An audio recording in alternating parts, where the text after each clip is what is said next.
Hey there, this is Red. It's time for Red Reveals, and today we're going to talk about World of Tanks. So normally I unbox a game during the Red Reveals stuff, but I've actually already played this one a couple of times, so it's already been unboxed. So World of Tanks is a miniatures game where essentially you're a few tanks dueling it out between each other. Now the starter set is made for 2 players, and it says game time of about 30 minutes, and I think that's correct. So that's going to depend upon whether you're trying to be really strategic in your movement or you just kind of go right at each other. The game's going to go a lot faster that way, or it's going to take longer if you poke and try to hide around buildings throughout most of the game. But it's a pretty quick game.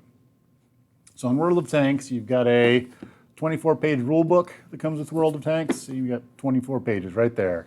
Now, if you take a look here, you've got there's your movement phase, your shooting phase, and your command, which is kind of your cleanup phase, and it's really simple. So movement is going to be all based off of, you get an arrow, you get a movement arrow, your movement's going to be based off of this arrow.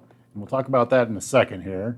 And your shooting phase, you've got some dice that you're going to use, and you create your dice pool to shoot with, and then you're looking for, these are criticals, that's a critical hit, and then you have a normal hit, and then you've got a miss, right? So most of the tanks in this starter set have a 4, so you're going to roll 4 dice as your dice pool for shooting.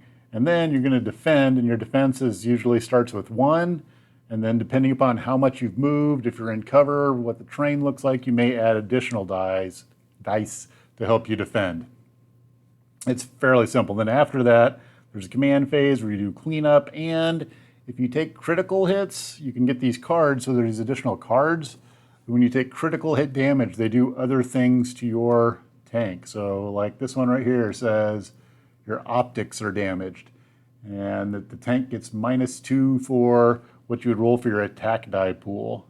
And then once after you shoot, you're okay after that. Some of these things can be repaired, other ones can't. All right.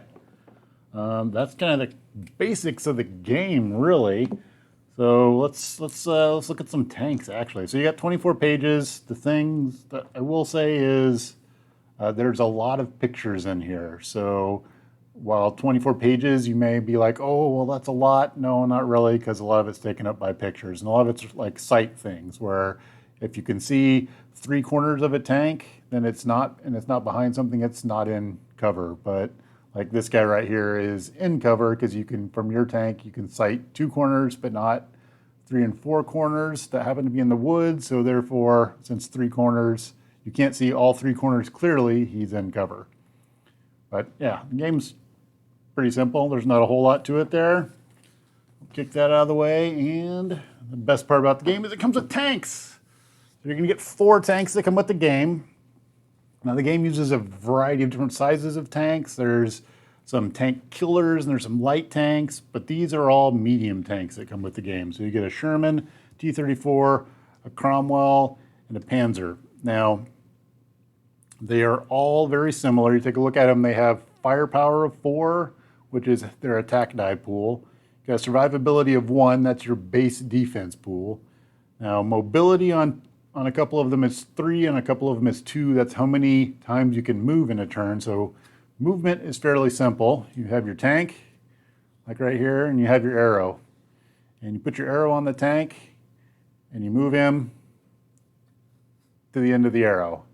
Now there's a little bit more to it than that. Let me move this just for a second here. So if I have my tank, I can actually take this arrow and point it this way, or I could point it this way, or I could, as long as I have that arrow touching my tank, I can point it any direction I want to.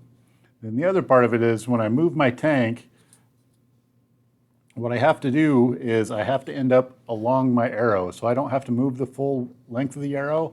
I also don't have to face that direction. So I could do a move that looks like that, or a move that looks like that, or I could do a move that looks like that. Like you've got a lot of choices about how it is that you move your tank. And normally you've got a couple of moves, so maybe that's my first move, and then my second move is you go back up this way. I run that along the back there, and then I decide to move them up here. So this movement arrow really is the basis of the whole game, how far you're moving. There's also a bonus, like if your tanks are within one arrow of each other, then it's easier to hit another tank. So the arrow is very important in this game. So keep track of your arrow, don't lose it. All right, so we're talking about the tanks. That's your mobility. So some of these tanks will be able to move 2 arrows. Some of the tanks will move 3 arrows.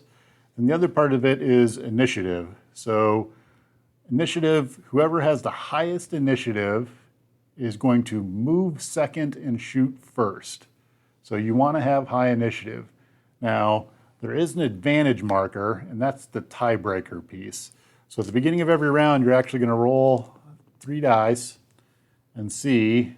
First, you're going to check and see if somebody got a critical hit. Whoever has the most critical hits gets advantage. And then if that's a tie or nobody has any, like in this case, then you would go to standard hits. So if I've got 1 standard hit and the other person's got none, I'm going to get advantage, right? And then if it's a tie, you roll over again. So what advantage does is, if we were, let's say we were these 2 tanks that had initiative 6, and the T-34 had advantage, at that point in time, the T-34 would get to move second and would get to shoot first. All right, let's see here. So you've got firepower, survivability, mobility, initiative. We've talked about all those. You also have your hit points here on the card. So 4 hit points, 4 hit points, 4 hit points, but the Cromwell's got 5. Now, what's done to help balance that out is there's a point cost up in the corner here. So you can see the Cromwell has 47, the Sherman's got 37, the T-34's got 40. So if I was to take this Sherman, let's clear up some space here a little bit. I'll take these couple off of here. So if I was to take this Sherman up against this T-34, I've got a 37-point value and I've got a 40-point value tank, and they're very close. Actually, they're pretty much the same. What they do have in the game to help balance that out is they have these cards that give you little advantages. So my Sherman's at 37 and the T-34 is at 40. What I could do is I could add this card, which is like high octane gasoline. Take a look at that one. It's kind of a one-shotter with a cost of 2, and for 1 movement phase, it's going to give me +3 initiative during the movement phase. So that would guarantee that I would get to move second in that movement phase. And I would get to hold it out here as a card face down, and until I used it, then it would pop face up, and I would say that I'm using that card. And that's to help balance out some of the game, because some of the tanks are, as we saw, are a little bit bigger than the other tanks or have advantages over them. So let's see here. Let's get those out of the way. Other cards that come with the game, because that's not the only set of cards. We've got our tank cards. We've got these little bonus cards. There's also these critical hit cards. So when I was showing you the dice earlier, when I'm rolling to attack, I'm rolling my 4 dice to see what I get for hits. So like that is an amazing roll. I have a critical and 3 hits. Now the defender is going to take a look at their defense, which is their survivability, which would be 1 die. That's going to be modified for movement. So ideally, like if they move 2 and I move 2, they would get another 4. They would have 5 dice. So base of 1, I move 2, they move 2. They'd be trying to counter that critical in the hits. And actually they did just there. They countered all of it, all right? If a critical gets through, normally a hit does damage, and you have hit points here of 4 and hit points of 4. And not unsurprising, there's little damage counters, right? So a normal hit would do 1 damage. And once you take your hit points worth of damage, you're done. Now, a critical hit is a little bit different in that you draw from the critical hit deck.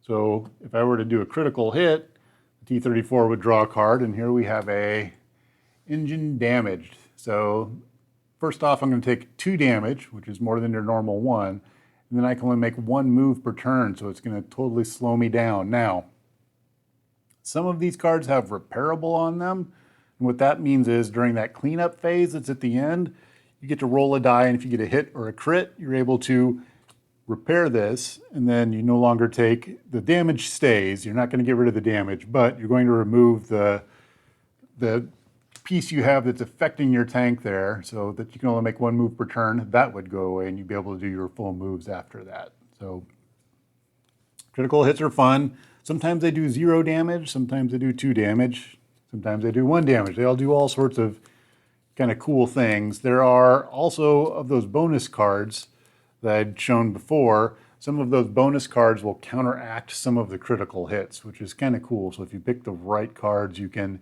do things that mean that that critical hit actually doesn't do anything to you and you can just discard it. So that's pretty cool stuff. All right, so tanks.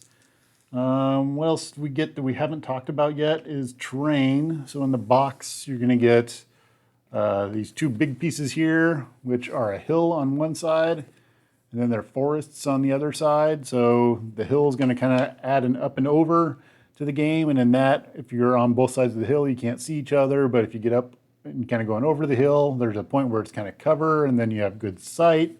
Rules for that. The forests provide cover as you're going through them, make you tougher to see.